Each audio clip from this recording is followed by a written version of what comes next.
Bonjour à toutes et à tous. Voilà, on attaque un nouveau petit sujet aujourd'hui. Je traîne pas trop. Alors, je vous ai parlé hier, j'ai commencé à vous parler des animaux qu'on peut rajouter dans les systèmes de culture permaculturelle pour en tirer un bénéfice du point de vue fumure et du point de vue de ce qu'ils peuvent nous amener, mais en plus pour augmenter la rentabilité des parcelles. Voilà. Donc j'ai pris un exemple tout simple, là je vous ai parlé des moutons dans les vignes. Maintenant c'est clair que vous pouvez tout à fait imaginer des vaches dans un verger ou des ânes ou des chevaux ou des animaux comme ça qui pâturent sous les vergers. Mais en parlant d'animaux qui pâturent, je vais peut-être attirer votre attention sur quelque chose que vous connaissez peut-être pas, mais les poules et les porcs sont aussi des animaux qui pâturent. Ouais, c'est quelque chose d'un peu étonnant, hein, parce que surtout pour les porcs, on imagine les porcs dans leurs élevages, là, tout serrés, là, dans leurs trucs en béton, avec leur stabulation, avec leurs petits coins où ils peuvent fuir ou se coucher, etc. Enfin, maintenant, tout a été étudié pour qu'ils se sentent bien, ces porcs. Mais quand même, un porc, si vous le laissez gambader dans un verger, par exemple, il va manger de l'herbe aussi. Il va fouiller avec son nez, il va chercher des trucs sous la terre, il va manger des fruits qui sont tombés, des fruits pourris, mais il va aussi pâturer. Et ça, c'est assez intéressant parce que pour le porc, la pâture, c'est un apport ça va lui faire un apport d'oméga 3.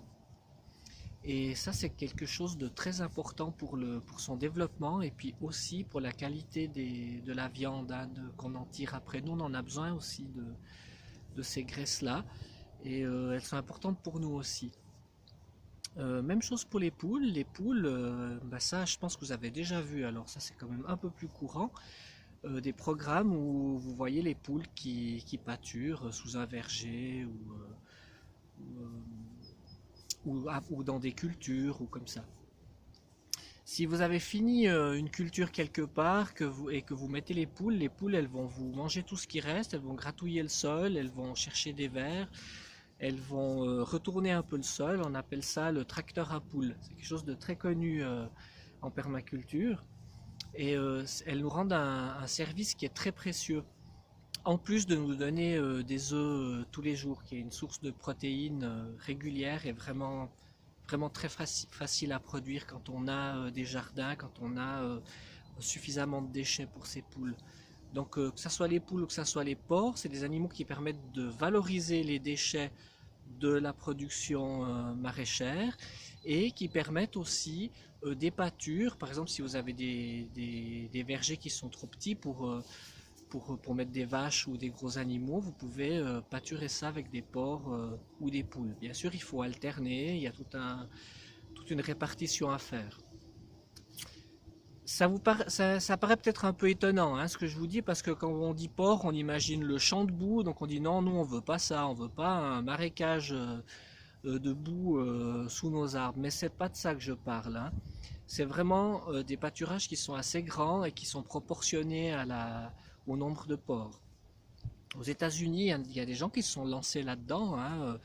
Donc c'est des élevages où c'est des troupeaux de 250 porcs qui, qui tournent, qui tournent sur des prairies. Il y a des prairies, des bouts de forêt, enfin c'est très varié, des endroits très variés. Ils font un tournus,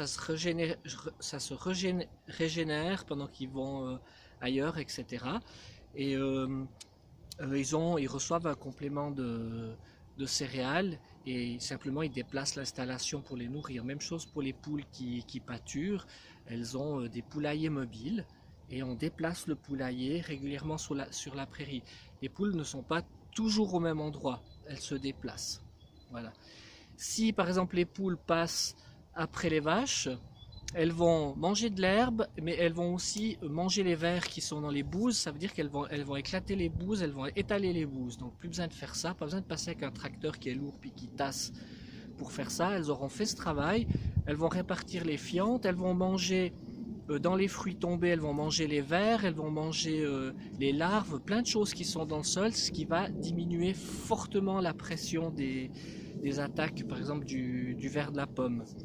C'est très intéressant de travailler comme ça, c'est un complément vraiment, c'est vraiment une plus-value.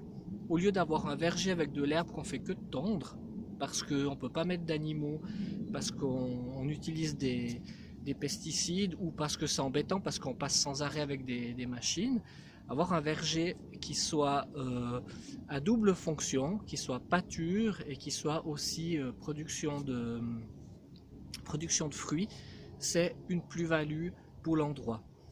Voilà.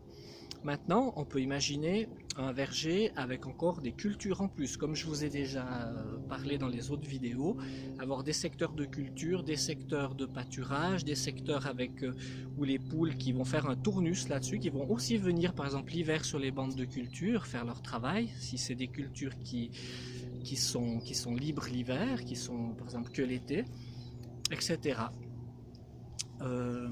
C'est très intéressant de toute cette complémentarité et il y a justement des modèles à développer. C'est ça le problème, c'est qu'on a un peu partout des gens qui ont fait ça, on a des modèles un peu partout, mais c'est quand on est agriculteur, on sait très bien que chaque endroit a son terroir, son climat, donc on ne peut pas faire la même chose partout. Donc c'est très important de développer un modèle pour chaque endroit, un endroit qui est très sec en montagne, etc.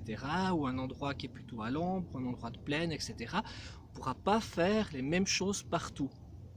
Et on a pris l'habitude à l'heure actuelle avec l'agriculture moderne de pouvoir faire n'importe quoi partout, on s'en fiche, on a l'arsenal chimique pour s'en sortir. Avec l'agriculture dont je vous parle, on va plutôt s'adapter, observer la nature et s'adapter au milieu et mettre en place des systèmes qui soient souples mais qui surtout qui soient adaptés à l'endroit. C'est ça le facteur de réussite, c'est très important et il y a dans ce domaine, au niveau de la recherche, voilà, il y a un avion militaire, ça c'est quand il fait beau. Les militaires ils sortent quand il fait beau, c'est incroyable. Voilà. Dans le domaine de la recherche, il y a un immense travail à faire. Il y a des possibilités incroyables.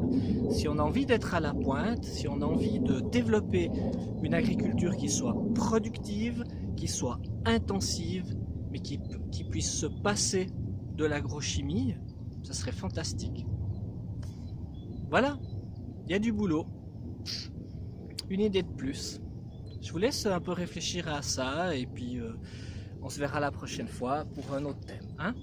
Ciao, ciao!